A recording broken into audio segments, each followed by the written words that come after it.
Meet Saurav. He's a mid-level clerk in Kolkata, and every morning he walks up these steps to keep the state's administrative machinery running. For 15 years, the building he works in has been controlled by a single political force, the Trinamool Congress.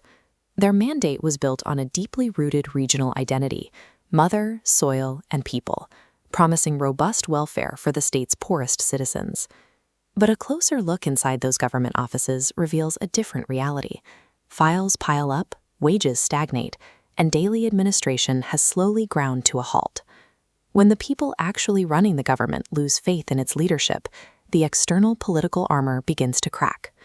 Families seeking a path to the middle class found themselves blocked by corruption. The School Service Commission recruitment scam exposed a system where teaching jobs were allegedly sold for cash, locking out highly qualified candidates.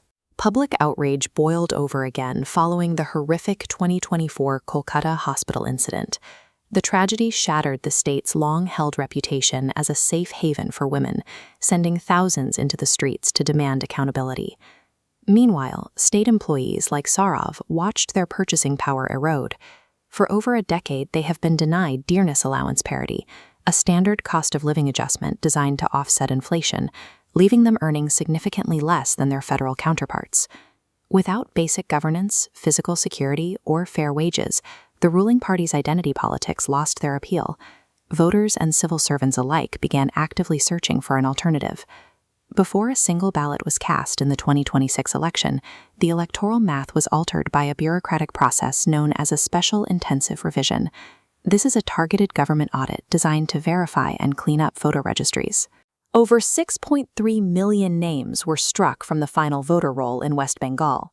The incumbent government alleged foul play, pointing to specific geographic clusters of deletions. They argued this was a deliberate effort to disenfranchise their core supporters. The opposition capitalized on this demographic shift, focusing their ground campaigns on areas where the voter base had been drastically restructured by the audit. Elections are often decided long before campaign rallies begin.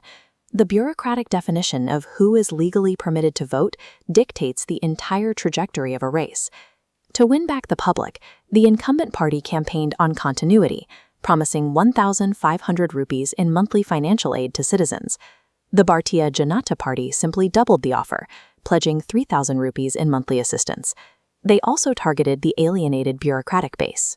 This rising pillar reflects the immediate implementation of the 7th Pay Commission, offering state employees inflation adjustments they had been denied.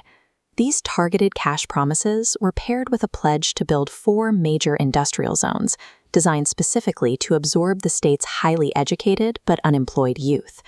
By stacking tangible financial benefits against abstract cultural slogans, the opposition successfully turned the entire election into a strict transactional referendum on economics.